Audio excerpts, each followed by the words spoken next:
Hi, my name is Ilenia. I am a student at Suffolk University, and today I'm going to present with my other two classmates our project for our data and decision analysis class. In our project, we are going to find out if there is any correlation between our dividend variable, which is the Massachusetts GDP, and the following independent variables. Also, we are going to find out if there are additional correlations between these dividend variables. Finally, we are going to predict the amount of the Massachusetts GDP for the next year, 2017, using two projection models. Let's look closer at our data. So we have our Massachusetts GDP, and then we have the following independent variables: the Massachusetts population, the unemployment rate in Massachusetts, the number of students enrolled in higher education in Massachusetts, the state minimum wage, the state's poverty rate. And all these data were collected from the year 2002 to the year 2016. Now we're going to talk about our multiple regression model, which is called multiple just because it contains multiple independent variables. The first thing that we want to look at is our significance F of 0%, which is below our level of significance 5%. So this shows that there is a really high correlation between our dividend variable and all the other independent variables. The second thing that we want to look at is our R-squared. The R-squared is a statistical measure of how close the data are to the fitted regression line. The R-squared goes to 0 to 100%, and the higher is the variance, the closer the data will fall in the regression line.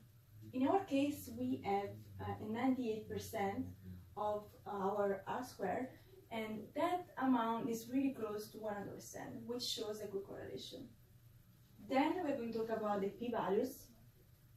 So for the unemployment rate in Massachusetts, the number of students enrolled in higher education in Massachusetts, and the Massachusetts minimum wage, we have that these amounts are below our level of significance 5%.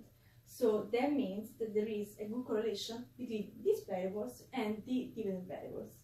Then we have the Massachusetts poverty rate and the Massachusetts population, which are above our level of significance of 5%. And this means that there is not a good correlation between these variables with our dividend variables. Hi, my name is Gabriel Fernandez. I am going to talk a little bit about our regression models. Before, we used our multiple regression model, which my classmate Eleni explained, and this time we separated them. We used our dependent variable with every single one of our independent variables. Here we have the Massachusetts GDP and the Massachusetts population, and we found a really good correlation with a 0% significance of F and a really good adjusted R-square of 87.03%. Here we have the Massachusetts GDP and the number of higher education students in Massachusetts. We have a 0% significance of F, and we also have a really good adjusted R-square of 71.88%. Here we have the Massachusetts GDP and the Massachusetts minimum wage. We have a 0% significance of F, and we also have an 81% adjusted R-square. This says that we have a good correlation in here as well. If we go here, we have the Massachusetts GDP and the unemployment rate. We have this number in red. Our significance of F was really high. It's an 89.44%. And we also have an adjusted R-square of negative 7.5%. So we are assuming that this is not going to be a good variable for our model. Now we have in here the Massachusetts GDP and the state's poverty rate. We found that there is a correlation, a good correlation here. We have a 0.02% significance of F, and we have a 65.2 adjusted R-square. Right, so after running our regression models, we developed these scatter plots just to prove that our findings in the regression models are correct. And we found that in the Massachusetts GDP and the number of students it's a positive correlation, and we proved that in here because the higher the number of students we have, the higher our GDP will go. Then we found that the Massachusetts GDP and the unemployment rate have a slightly negative correlation. The higher our unemployment rate goes, the lower our GDP will be. Then we have in here the Massachusetts GDP and the minimum wage. Same thing as the number of students. It's a positive correlation. The higher our minimum wage goes, the higher the Massachusetts GDP will be. And then here we have Massachusetts GDP and the state's poverty rate. We thought at the beginning of this research that the higher the state's poverty rate was going to be, the GDP would go lower. But for our surprise, we found that there is actually a positive correlation, because when there's poverty rates, higher poverty rates, the government spends more money on social programs. They spend money, and therefore our GDP goes higher. Hello, my name is Edward, and I want to explain to you how our forecast methods work. We have 3 forecast methods. The first one will be the 3-year moving average, the second will be the weighted moving average, and the third will be exponential smoothing. So, to calculate this, the 3-year moving average, we took the 3-year past data and we divided them by 3 years to get this data. For the weighted moving average, we also use the past 3 years, but we give a weight of 2 to the most recent year and a weight of 1 for the other 2 years. And we divide by the number of weights, which is 4, to get this data. To find the MAD, what we did was I subtracted the GDP with the average to get this. Same thing with the WMA, with the moving average mean absolute deviation. The reason why we calculated the mean absolute deviation is so that we can predict, we can see which model is more accurate among the two.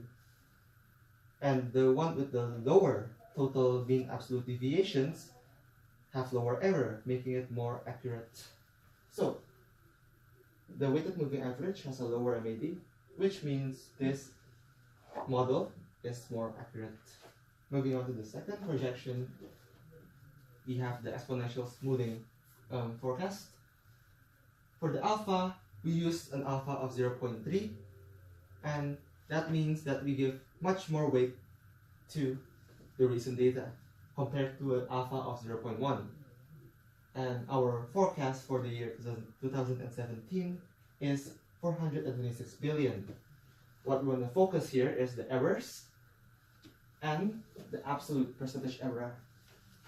So how I calculated this was I subtracted the GDP with the forecast, and then from these errors, our biggest error among them all is 28 billion, which is 7% of the forecast. This error percentage is small, which is what we want. We don't want an error that is too big, which makes this ideal. Moving on to the absolute percentage error, we took the mean of the absolute errors, and we got a mean absolute percentage error of 3.96%, which means that our forecast is off by 4% of the time. Very good model. Definitely will use it. For projection 3,